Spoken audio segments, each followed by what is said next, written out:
Hello everyone. First of all आप सभी को हैप्पी रिपब्लिक डे। गणतंत्र दिवस की आप सभी को शुभकामनाएं। जब भी हम ऑफलाइन क्लास लेते हैं तो बच्चों को काफ़ी डाउट होता है कि सर ये रिपब्लिक डे होता क्या है, इवन द वर्ड रिपब्लिक का मतलब क्या होता है। और 15 अगस्त को हम जो इंडिपेंडेंस डे मनाते हैं उससे ये रिपब्लिक डे कैसे डिफरेंट है। और 26 नवंबर को जो हमारा कॉन्स्टिट्यूशन डे होता है फिर उसका क्या सिग्निफिकेंस है। सर ये वर्ड रिपब्लिक में और डेमोक्रेटिक में क्या फ़र्क है, गणतंत्र और लोकतंत्र में क्या फ़र्क होता है। तो ये जो कॉमन डाउट होते हैं हमारे को पॉलिटी के रिगार्डिंग, बेसिक कंसेप्ट के रिगार्डिंग, आज हम उन सबको क्लियर करने का ट्राई करते हैं। तो चलिए स्टार्ट करते हैं। देखिए, मेनली जो स्टूडेंट्स को डाउट आता है वो आता है 15 अगस्त में, 26 नवंबर में और 26 जनवरी में। देखिए स्टूडेंट, 15 अगस्त को हमारा देश क्या हो गया था, इंडिपेंडेंट हुआ था। What do mean by independent? जैसे आपको पता होगा कि भारत देश पर ब्रिटिशर्स का क्या था, शासन था। ठीक है, अराउंड 400 ईयर्स ब्रिटिशर्स ने रूल किया हमारे को। और 15 अगस्त 1947 को ब्रिटिशर्स से हमको आज़ादी मिल गई। मतलब इंडिया अब एक सोवरेन इंडिपेंडेंट कंट्री बन गई। फिर 26 नवंबर को स्टूडेंट्स हमारा कॉन्स्टिट्यूशन, भारत का खुद का संविधान बन के रेडी हो चुका था, जिसको इम्प्लीमेंट हमने 2 महीने बाद आफ्टर 2 मंथ 26 जनवरी 1950 को किया। मतलब 15 अगस्त को हम आज़ाद हुए, 26 नवंबर तक भारत का संविधान बन के रेडी हो चुका था। ये 15 अगस्त 1947, ये 26 नवंबर 1949। इसके 2 महीने बाद 26 जनवरी 1950 को हमारा संविधान लागू हो गया। तो ये जो डेट है 26 नवंबर, जिसको आप अपने प्रियम्बल प्रस्तावना में भी देखते हो, इस दिन हमारा कॉन्स्टिट्यूशन बिल्कुल बन के रेडी हो गया था। पर पूरे देश में यूनानिमसली इसको लागू हमने 26 जनवरी को किया। आपको लगे सर ये दो अलग डेट्स क्यों? इसका रीज़न आपको लेक्चर के एंड में मालूम चलेगा। ठीक है, तो अभी हमारे देश में तीन अलग अलग डेज जो हैं वो अलग अलग मीनिंग को दर्शाते हैं। ठीक है, एक एक करके तीनों को पढ़ते हैं। सबसे पहली बात, हम ये जैसे आप देख सकते हैं उस टाइम का न्यूज़पेपर 15 अगस्त का द हिंदुस्तान टाइम, जिसके अंदर लिखा हुआ है इंडिया इंडिपेंडेंट, भारत अब क्या हो गया, इंडिपेंडेंट हो गया। देखिए भारत पहले था बट उस पे कॉलोनियल रूल था, ब्रिटिशर्स का क्या था, शासन था। तो ब्रिटिश के जो शासन है उससे हमको मुक्ति, फ्रीडम कब मिली, दैट इज 15 अगस्त 1947। अब से इंडिया में खुद की एक सरकार होगी जो इंडिपेंडेंटली काम करेगी, जिसमें कोई किसी का इन्फ्लुएंस नहीं होगा। ठीक है, तो इंडिया पॉलिटिकली फ्री हो गया कब, 15 अगस्त 1947 को। बट क्या हमारा कॉन्स्टिट्यूशन अभी तक बना था? नहीं। कॉन्स्टिट्यूशन बनने में हमारे देश में लग गए 2 साल 11 महीने 18 दिन। मतलब अगर मैं होल एंड सोल बात करूं तो 3 साल लग गए मेरे। बट 2 साल 11 महीने 18 दिन प्रिसाइसली मैं बोलूँ तो इतना टाइम लगा। ठीक है, वैसे अगर आपको याद करना तो आप बोल सकते हो कि 3 साल लगे मिनिमम, है ना। बट प्रिसाइसली अगर आपसे एग्जाम में पूछ ले तो that is 2 year 11 months and 18 days, इतना टाइम लगा। ठीक है, तो इंडिया का इंडिपेंडेंस तो हो चुका था पर खुद का कोई कॉन्स्टिट्यूशन नहीं था। We got the freedom but not the constitution values. ठीक है, तो ये आप समझ में आया कि हम 15 अगस्त क्यों मनाते हैं। फिर इंडिपेंडेंस डे हो गया, पॉलिटिकल फ्रीडम हो गई, बट अभी तक भारत एक रिपब्लिक नहीं बना था। भारत एक क्या, गणतंत्र नहीं बना था। हम लोकतंत्र तो बन चुके थे, डेमोक्रेटिक तो बन चुके थे, बट हम गणतंत्र नहीं बन पाए। हमारा खुद का कॉन्स्टिट्यूशन नहीं था। फिर हमारा कॉन्स्टिट्यूशन बन के रेडी होता है कब, 26 नवंबर 1949 को, जिसको हम क्या मानते हैं, नेशनल कॉन्स्टिट्यूशनल डे। ठीक है, तो कॉन्स्टिट्यूशन की मेकिंग अब स्टार्ट हो चुकी थी 15 अगस्त के बाद।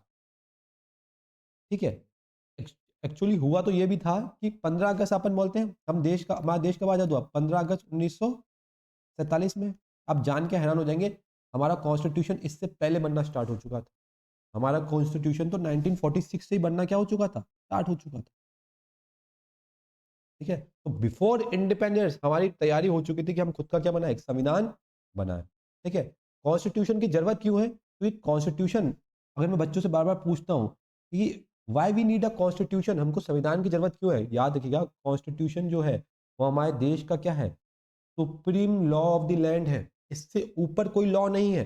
जितने भी देश में लॉज बनते हैं, राइट्स बनते हैं, सब ऐसे होने चाहिए कि वो कॉन्स्टिट्यूशनल की गरिमा बनाए, ना कि उसका वॉयलेशन करे। तो सबसे सेक्रेड, सबसे पवित्र किताब में अगर मेरे देश में कोई है तो वो क्या है? Constitution of India. ये हर रिलीजन की किताब से भी क्या है? ऊपर है।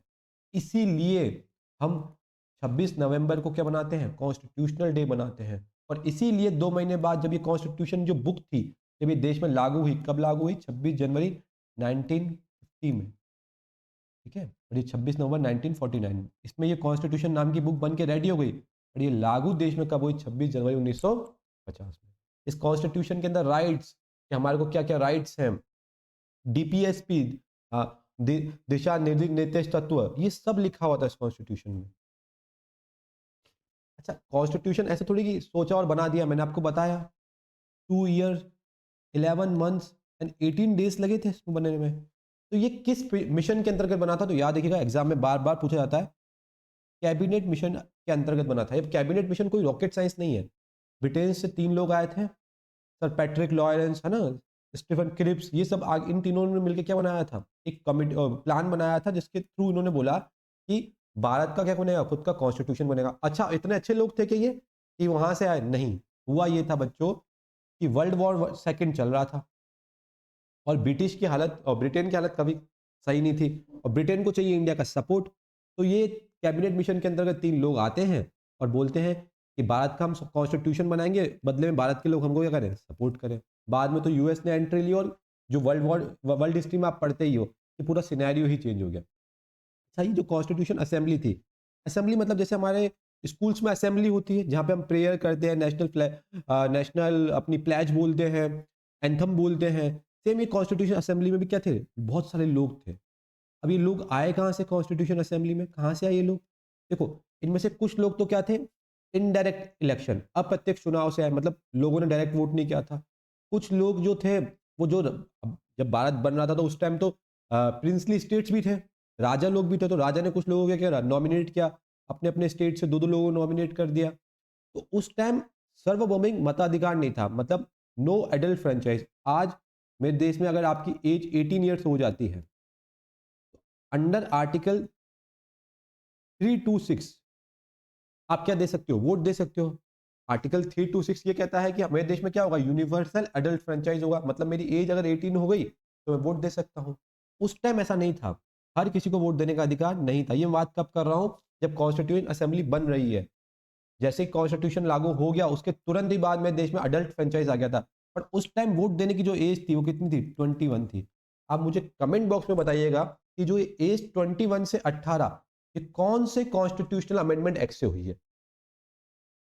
चलिए, तो जब ये कॉन्स्टिट्यूशन असेंबली बन रही थी तो इनिशियली इसमें 389 मेंबर्स थे, और बाद में जाके ये क्या हो गए? 299 हो गए। ऐसा क्यों हुआ? क्योंकि जब कॉन्स्टिट्यूशन का फॉर्मेशन हो रहा था तब अखंड भारत था, जिसमें लियाकत अली खान जैसे लोग भी थे।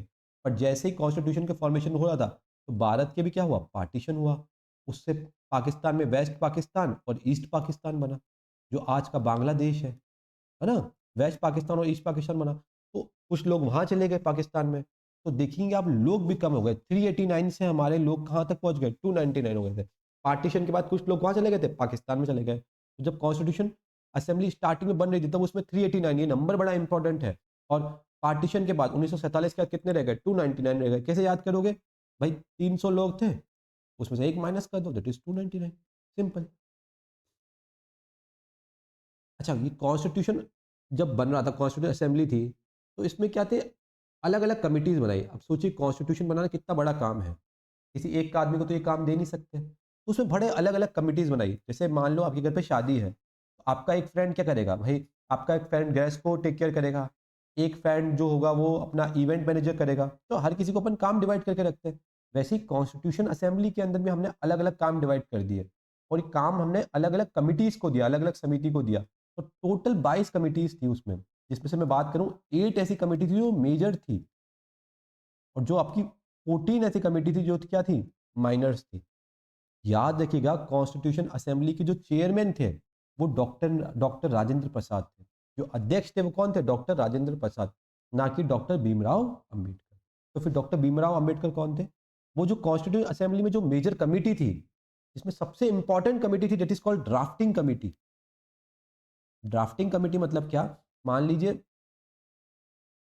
अलग अलग कमिटीज ने अपने अपने रिकमेंडेशन भेजे, उसको ड्राफ्ट करना, उसमें कुछ चेंजेस करना, उनमें कुछ अमेंड करना, ये सारा काम कौन कर रहा था? ड्राफ्टिंग कमेटी के चेयरमैन डॉक्टर भीमराव अम्बेडकर। ठीक है, तो आप याद रखिएगा कि doctor Bhimrao Ambedkar drafting committee के चेयरमैन थे और कॉन्स्टिट्यूशन असेंबली के चेयरमैन कौन थे? डॉक्टर राजेंद्र प्रसाद। और कहानी इतनी आसान नहीं है। डॉक्टर राजेंद्र प्रसाद पहले प्रेसिडेंट नहीं थे कॉन्स्टिट्यूशन असेंबली के, उनसे पहले भी एक प्रेसिडेंट थे जिसका नाम था सचिंद्र नाथ सिन्हा। सिर्फ ये 13 दिन के लिए कॉन्स्टिट्यूशन असेंबली के प्रेसिडेंट बने थे। क्यों? क्योंकि वो उस टाइम सीनियर मोस्ट क्या थे? मेंबर थे। क्या थे? सीनियर मोस्ट मेंबर थे। और सीनियर मोस्ट मेंबर होने के नाते इनको क्या बनाया था हमने? टेम्पररी चेयरमैन बनाया था। तो सचिंद्र नाथ सिन्हा पहले चेयरमैन थे कॉन्स्टिट्यूशन असेंबली के, उसके बाद डॉक्टर राजेंद्र प्रसाद। ठीक है, और बी एन राव क्या थे? कॉन्स्टिट्यूशनल एडवाइजर, जो एडवाइस कर रहे थे कॉन्स्टिट्यूशन के रिगार्डिंग। तो सबसे पहले हमको क्या देखना है? पहले चेयरमैन सचिंद्र नाथ सिन्हा, उसके बाद doctor Rajendra Prasad, and at last कौन है? बी एन राव, जो हमारे एडवाइजर थे। ठीक है, डॉक्टर ने राजेंद्र प्रसाद को तो प्रॉपर इलेक्शन के थ्रू चुना गया था। ठीक है, सचिंद्र नाथ को क्यों चुना था? क्योंकि सीनियर मोस्ट चीज है। और ये हमने कहां से लिया था? ये हमने फ्रांस के कॉन्स्टिट्यूशन से बाय किया था। ठीक है, मैंने आपको बता दिया कॉन्स्टिट्यूशन 1940, इवन बिफोर इंडिपेंडेंस, 15 अगस्त को हम आजाद हुए, उससे पहले हमने कॉन्स्टिट्यूशन बनाना क्या कर दिया था? स्टार्ट कर दिया था। बनने में कितना टाइम लगा था? प्रिसाइजली 2 साल 11 महीने 18 दिन। जब कॉन्स्टिट्यूशन बन रहा था, आपको पता होगा कॉन्स्टिट्यूशन में पार्ट्स होते हैं, है ना, भाग होते हैं, शेड्यूल अनुसूची होती है, आर्टिकल अनुच्छेद होते हैं। जब कॉन्स्टिट्यूशन बन रहा था स्टूडेंट्स, तब इसमें 22 पार्ट्स थे, एट प्रेजेंट 25 है। आर्टिकल उस टाइम 395 थे, आज कितने? 448 है। कैसे याद करोगे? 4 + 4 = 8, यानी 448। ठीक है, उस टाइम शेड्यूल कितने थे? 8 थे। अब आज के टाइम कितने शेड्यूल है? 12 शेड्यूल है, 12 अनुसूची है। आप मुझे कमेंट बॉक्स में भी बताएंगे कि 9वीं 10वीं 11वीं और 12वीं अनुसूची शेड्यूल में क्या लिखा हुआ है। हमारा जो कॉन्स्टिट्यूशन है, जो नॉन कंट्रीज है उनमें सबसे ज्यादा क्या है? लॉन्गेस्ट कॉन्स्टिट्यूशन है। कुछ लोग इसको एज अ फीचर बताते हैं, अच्छी चीज बताते हैं, कुछ इसको क्रिटिसाइज भी करते हैं। तो हमारा जो कॉन्स्टिट्यूशन है वो वर्ल्ड का क्या है? लॉन्गेस्ट रिटन कॉन्स्टिट्यूशन है। कॉन्स्टिट्यूशन बन के कब रेडी हो गया था? 26 नवंबर में, आपको बता चुका हूँ, 1949 में। पर इसको लागू हमने 2 मंथ बाद कब किया था? 26 जनवरी 1950 में। क्यों? ऐसा क्यों किया हमने? ठीक है, अच्छा एक चीज और उससे पहले देखिए, जो ये कॉन्स्टिट्यूशन असेंबली बनी, इसका एक काम तो क्या था? कॉन्स्टिट्यूशन को बनाना था, हम सबको पता है। क्या सिर्फ इनका यही काम था? नहीं, ये मेरे देश की पहली पार्लियामेंट भी है। क्या है? मेरे देश की ये फर्स्ट पार्लियामेंट है। मेरे देश में पहली बार जो प्रॉपर इलेक्शन हुए थे वो 1952 में हुए थे। देश 1947 में आजाद हो गया है। ठीक है, तो मैं आपसे पूछ लूं देश की पहली पार्लियामेंट कौन है? तो कॉन्स्टिट्यूशन असेंबली है। कॉन्स्टिट्यूशन असेंबली का काम सिर्फ और सिर्फ कॉन्स्टिट्यूशन फॉर्मेशन नहीं था, परंतु उसका काम क्या था? उसका काम ये भी था कि ये देश की पहली संसद, पहली पार्लियामेंट भी कहलाई। ठीक है, तो पार्लियामेंट का तो काम ही होता है लॉ बनाना। ठीक है, अब ऐसा क्यों हुआ कि 26 जनवरी चूज किया जब 26 नवंबर था? तो देखो, कुछ लोग तो पॉलिटिकली इसको क्रिटिसाइज करते, भाई कांग्रेस को अपनी लेगेसी दिखानी थी इसलिए करा, बट हम एज अ पार्टी पॉलिटिक्स में ना जाके हम एक्चुअल कारण जानने का कोशिश करते हैं ना। हुआ ये था बच्चों कि आपको पता है आज़ादी से पहले इंडियन नेशनल कांग्रेस था, कांग्रेस की बड़ी भूमिका थी आज़ादी से पहले। ठीक है, तो सन 1929 1929 में एक सेशन होता है लाहौर के अंदर, जिसकी जो प्रेसिडेंट होते हैं वो होते हैं डॉक्टर जवाहरलाल नेहरू। उस टाइम डॉक्टर जवाहरलाल नेहरू बोलते हैं कि अब भारत को पूर्ण स्वराज चाहिए, complete independence, we want complete independent, nothing less than that. हमको पूर्ण स्वराज चाहिए, कंप्लीट इंडिपेंडेंस चाहिए। उससे पहले क्या हो रहा था, क्या पता होगा, जवाहरलाल नेहरू के फादर थे मोतीलाल नेहरू, है ना, या और भी जो ओल्ड लीडर्स थे, वो क्या बोलते थे? डोमिनेंट स्टेटस, मतलब कि हमको पूर्ण स्वराज नहीं चाहिए, कंप्लीट इंडिपेंडेंस नहीं चाहिए, आप मुझे हमको थोड़ी सी ऑटोनॉमी दे दो, है ना, आप हमको क्या दे दो? थोड़ी सी ऑटोनॉमी दे दो, हम लोग क्या कर लेंगे? काम कर लेंगे। बट जवाहरलाल नेहरू ने इस सेशन के बाद इंडिया का एक ही उद्देश्य रह गया, एक ही ऑब्जेक्टिव रह गया, कंप्लीट इंडिपेंडेंस, पूर्ण स्वराज। हमको अब ब्रिटिशर्स किसी भी हालत में नहीं चाहिए। उससे पहले क्या होता था? हम ये बोलते थे कि हमारे देश में हमें क्या होने चाहिए? इलेक्शन होने चाहिए, खुद के हमारे पॉलिटिशियंस होने चाहिए, है ना, इलेक्शन होना चाहिए, लोगों को अधिकार मिलने चाहिए। आप हमको कंट्रोल कर सकते हो ब्रिटिशर्स, हम डोमिनियन स्टेटस की बात करते थे, बट 1929 के अंदर हमने रावी नदी के किनारे, यहाँ पर रावी नदी के किनारे लाहौर के अंदर हमने क्या बोला, हमने मतलब पंडित जवाहरलाल नेहरू ने, उन्होंने ये बोला कि आई वांट कंप्लीट इंडिपेंडेंस, मुझे पूर्ण स्वराज चाहिए, ठीक है। और इस दिन ये उस दिन दिन कौन सा था, दैट इज 26 जनवरी। तो उस दिन को उन्होंने एज अ विक्ट्री सेलिब्रेट करा, है ना। और इसीलिए हमने 26 नवंबर को हमने क्या, कॉन्स्टिट्यूशन को लागू नहीं किया, हमने 2 महीने बाद 26 जनवरी को हमारा कॉन्स्टिट्यूशन को लागू किया। अब आपने सुना होगा एक शब्द होता है रिपब्लिक, इसको हम गणतंत्र कहते हैं। एक होता है डेमोक्रेसी, इसको हम लोकतंत्र कहते हैं। क्या फर्क है रिपब्लिक और डेमोक्रेटिक में, तो बता सकता है?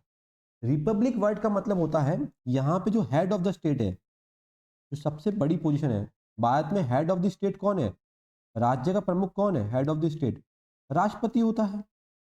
भारत में हेड ऑफ द स्टेट कौन है, राष्ट्रपति है, प्रेसिडेंट है।